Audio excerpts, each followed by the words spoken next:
the silent revolution of women who choose themselves. Have you ever stopped to wonder about those women, the ones who live alone, unattached, seemingly untouched by society's expectations? No boyfriend, no partner, not even a hint that they're searching for one. At first glance, some might dismiss them as lonely or disinterested. Others may assume they've simply given up on love altogether. But what if their solitude isn't born out of despair, but something far greater, something so profound, so unsettling, that it challenges everything we've been taught about relationships, femininity, and emotional fulfillment? The truth behind these women doesn't lie in heartbreak, lack of options, or fear of commitment. It's rooted in something deeper, a quiet rebellion against societal norms, a radical act of self-discovery, and a choice to embrace freedom over convention. When a woman chooses to be alone, she isn't losing herself, she's finding herself. And this journey doesn't come with applause, validation, or external approval. It comes with silence, strength, and a kind of liberation most people still struggle to comprehend. No, she's not lonely. She's selective. She's not cold. She just got tired of burning for people who never wanted to feel her warmth.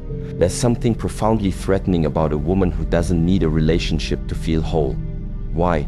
Because it shatters the logic of control, dismantles the myth of emotional dependency, and exposes a brutal truth. Most men don't know how to handle a woman who doesn't need saving. And many women are only beginning to recognize themselves in the mirror of such power. Shi Heng Yi once said, "Everything we deny within ourselves becomes part of our shadow." These women living alone aren't running from life, they're confronting their shadows head-on.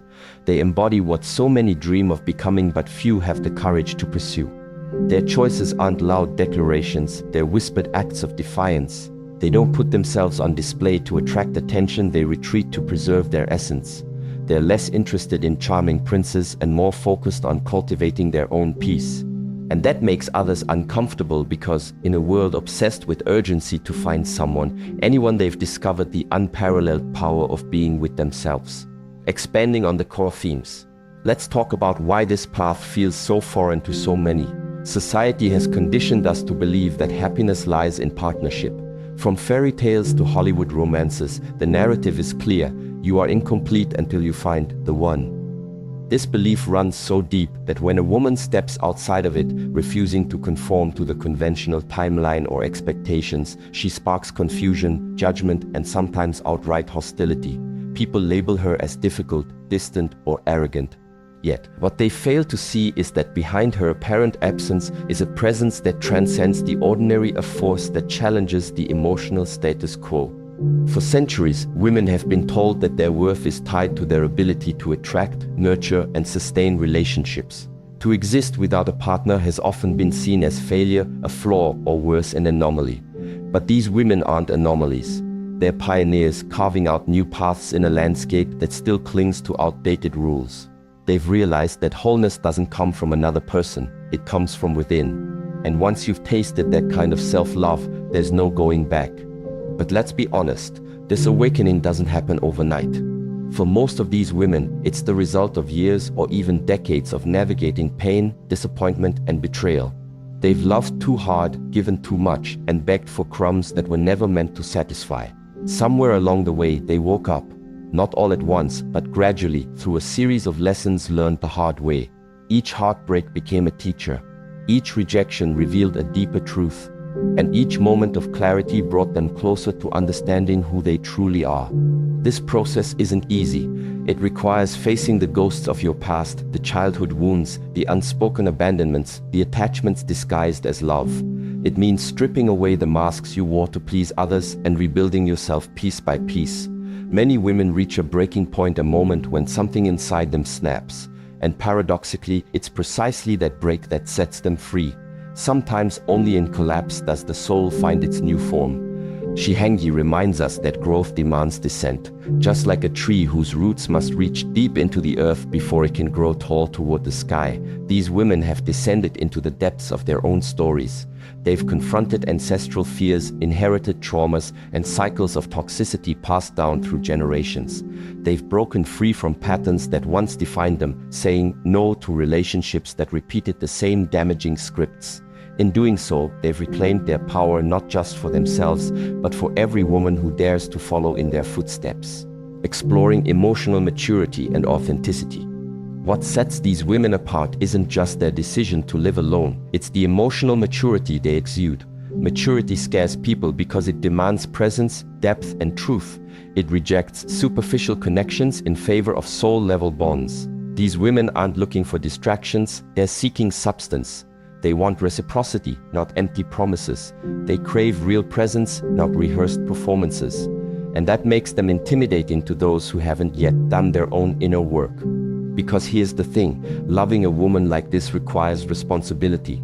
It demands vulnerability, awareness, and the willingness to show up fully.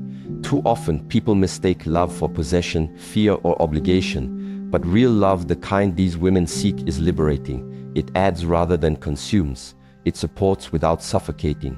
Until that kind of love arrives, these women choose to remain alone, not out of pride, but out of integrity. Their transformation isn't superficial, it's archetypal. It's as if they've tapped into an ancient wisdom, a primal memory that reminds them of their true purpose. Women weren't born to serve, they were born to express. They weren't meant to shrink, they were meant to overflow. By accessing this memory, they awaken a wild, intuitive sovereignty within themselves. Though physically alone, they are far from lost. They're in communion with something greater, their own destiny. The sacredness of solitude. There's something sacred about the way these women move through the world. They don't seek applause or public validation. Their confidence is quiet, steady, and unwavering. In their silence lies their true strength. They nourish themselves with introspection, warm themselves with their own presence, and protect their energy fiercely. They open their hearts, but only to those who come in truth, not with rehearsed speeches or hollow promises.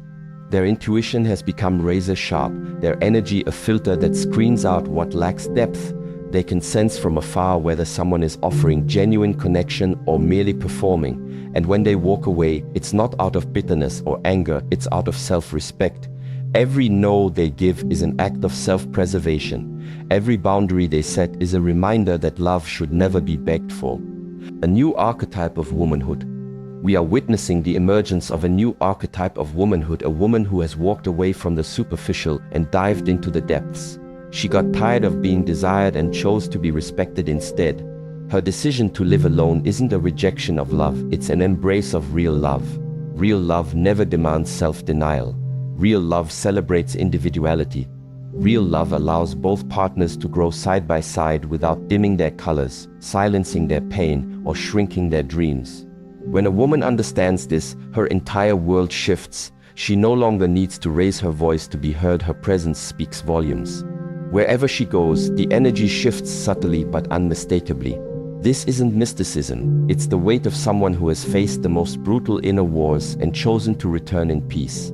She hasn't conquered all her fears, but she's learned to live alongside them without being defeated.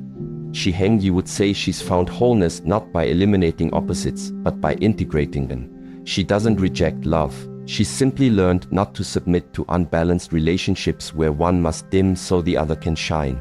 She longs to love, but in a love where her essence doesn't need to be edited. A love where she can be both shadow and light, laughter and tears, silence and storm. Because she knows that those who only love the pretty parts haven't yet understood what love truly is. Those who demand constant sweetness haven't grasped the beauty of bitterness, the very thing necessary for growth. Call to action. If something inside you stirred while listening to this story, perhaps it's because deep down you're ready for a new kind of love, a love that begins with reconciliation with yourself, a love that feeds on silence, presence, and truth, a love that cannot be negotiated, begged for, or disguised. And if that love hasn't come yet, maybe it's because you first needed to become the woman who no longer accepts less than she deserves. So I invite you to take a step today, not just for yourself, but for every woman waking up to her own strength. Share this video with someone who needs to hear this message.